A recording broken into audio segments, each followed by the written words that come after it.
Hi everyone, நான் ராம் பேசுகிறேன். நம்ம பார்க்க போகிற வீடியோ என்னென்னு பார்த்தீங்கன்னா, அடுத்த மாதம் ஜூலை 18ஆம் தேதி நடக்கக்கூடிய இந்தியாவில் நடக்கக்கூடிய பிரசிடென்ஷியல் எலெக்ஷனில் பிஜேபி தரப்பு கேண்டிடேட்டாக இந்தியாவிலே ஃபஸ்ட்டு டைமு ஒரு ஷெடியூல் ட்ரைபை சேர்ந்தவங்க ஒரு லேடி அவங்கள வந்து பிரசிடென்ஷியல் கேண்டிடேட்டாக பிஜேபி வந்து அனௌன்ஸ் பண்ணியிருக்காங்க.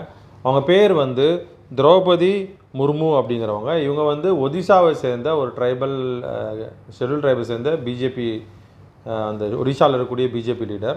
ஸோ இவங்கள வந்து பிஜேபி அவங்க வந்து பிரசிடென்ஷியல் கேண்டிடேட்டாக வந்து அனௌன்ஸ் பண்ணியிருக்காங்க. ஸோ வரக்கூடிய ஜூலை 18ஆம் தேதியோட நம்ம கரண்ட் பிரசிடென்ட்டான ராம்நாத் கோவிந்தோட பிரசிடென்சி வந்து முடிகிறதுனால அந்த இடத்த வந்து நிரப்புறதுக்காக பிஜேபி வந்து இவங்கள ப்ரப்போஸ் பண்ணியிருக்காங்க. ஸோ யார் இந்த திரௌபதி முர்மு, இவங்களோட பேக்ரவுண்ட் என்ன, இவங்களோட ஹிஸ்ட்ரி என்ன அப்படிங்கிறத பற்றி நம்ம இந்த வீடியோவில் பார்க்க போகிறோம். வாங்க வீடியோ போகலாம்.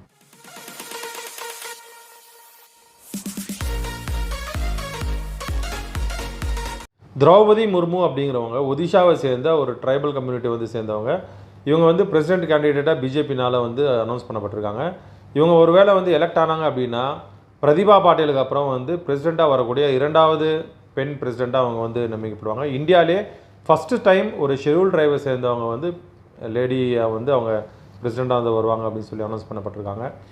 இவங்க வந்து ஜார்க்கண்ட் மாநிலத்துக்கு வந்து கவர்னராக வந்து இருந்தவங்க, ஃபஸ்ட்டு ஃபீமேல் கவர்மெண்ட். அது மட்டும் இல்லை, ஜார்க்கண்ட் மாநிலம் 2000ஆவது வருஷம் உருவானதுக்கப்புறம் ஃபஸ்ட்டு டைம் ஒரு ஃபஸ்ட்டு 5 இயர் 5 வருஷம் வந்து தொடர்ச்சியாக கவர்னர் பொசிஷனில் வந்து இருந்தவங்க முதல் தடவை இவங்க தான், இந்த திரௌபதி முர்மு அப்படிங்கிறவங்க. முர்மு வந்து பிஜேபி தரப்பில் வந்து பிரசிடென்ட் கேண்டிடேட்டாக அனௌன்ஸ் பண்ணிட்டாங்க. இவங்களுக்கு எதிராக வந்து இருக்கிறவங்க யஷ்வந்த் சின்ஹா.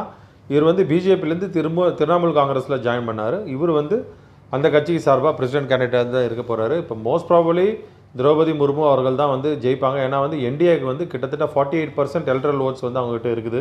ஸோ அதனால் வந்து திரௌபதி முர்மு அவர்கள் தான் வந்து பிரசிடென்ஷியல் கேண்டிடேட்டாக நியமிக்கப்பட்டவங்க. இவங்க வந்து ஜெயிக்கிறதுக்கு வாய்ப்பு அதிகமாக இருக்குது அப்படின்னு சொல்லி சொல்லப்படுது. இப்போ வந்து இந்த திரௌபதி முர்மு அவங்களோட ஹிஸ்ட்ரி, அவங்க யார், அவங்க எந்த ஊரில் பிறந்தாங்க, அவங்களோட எப்படி வந்து அவங்க பொலிட்டிக்ஸில் வந்தாங்க அப்படிங்கிறத பற்றிலாம் இப்போ நம்ம வந்து ஒன்றா பார்க்க ஆரம்பிப்போம். ஒடிஷாவில் இருக்கக்கூடிய மயூர்பஞ்ச் அப்படிங்கிற டிஸ்ட்ரிக்டில் பைதா போசி அப்படிங்கிற கிராமத்தில் பிறந்தவங்க. இவங்க பிறந்தது வந்து ஜூன் 20ஆம் தேதி 1958 வருஷம்.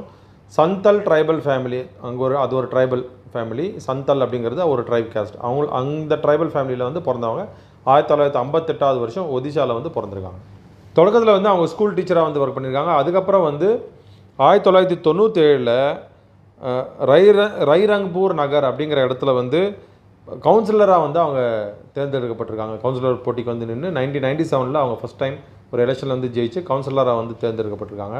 அந்த ரைரங்பூர் நகர் அப்படிங்கிற தொகுதியில் அவங்க வந்து அடுத்தது 2000ஆவது வருஷம் ஒடிசாவில் நடந்த மாநில தேர்தலில் எம்எல்ஏவாக வந்து அவங்க தேர்ந்தெடுக்கப்பட்டிருக்காங்க.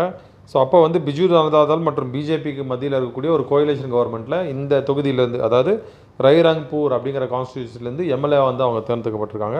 அதுக்கப்புறம் வந்து படிப்படியாக வளர்ந்து அவங்க ministry of state and independent charge of commerce and டிரான்ஸ்போர்ட்டுக்கான மினிஸ்டராகவும் ஒடிஷா மாநிலத்தில் அவங்க வந்து பதவி வச்சுருக்காங்க. அதுக்கப்புறம் 2004 நடந்த தேர்தலில் அதே ரைரங்பூர் தொகுதியிலேருந்து மறுபடியும் வந்து அவங்க எம்எல்ஏவை வந்து தேர்ந்தெடுக்கப்பட்டிருக்காங்க. அதுக்கப்புறம் வந்து அவங்க ஃபிஷரிஸ் டிபார்ட்மெண்ட்டோட மினிஸ்டராக வந்து பதவி வச்சுருக்காங்க 2004 ஒடிஷாவில். அப்படி வந்து பிஜேபியில் அவங்க வந்து படிப்படியாக வந்து முன்னுக்கு வந்திருக்காங்க. நிறைய பதவிகள் வந்து வகிச்சுட்டு வந்திருக்காங்க. அப்படி இருக்கும்போது தான் வந்து 2013 பிஜேபி நேஷனல் எக்ஸிக்யூட்டிவோட மெம்பராக வந்து அவங்க செலக்ட் பண்ணப்படுறாங்க. அதுக்கப்புறம் 2 வருஷம் கழித்து ஜார்க்கண்ட் மாநிலத்துக்கு கவர்னராகவும் வந்து பிஜேபி கவர்மெண்ட்னால் நியமிக்கப்படுறாங்க.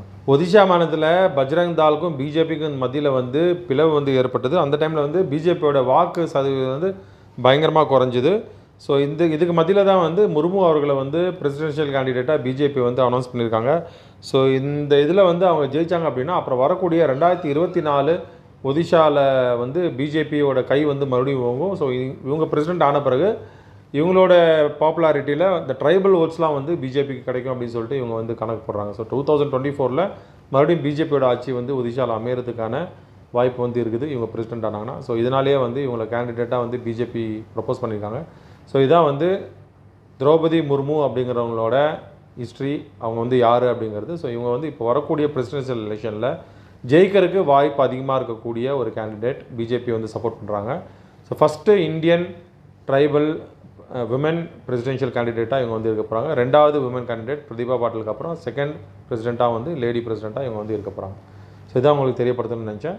வேறு இல்லை, மீண்டும் அடுத்த வீடியோவில் சந்திப்போம். Till then is Ram signing off. மறக்காம சேனலுக்கு வந்து சப்ஸ்கிரைப் பண்ணுங்கள், சப்போர்ட் பண்ணுங்கள். Bye everyone. Thank you. Take care. Good night. பாய்.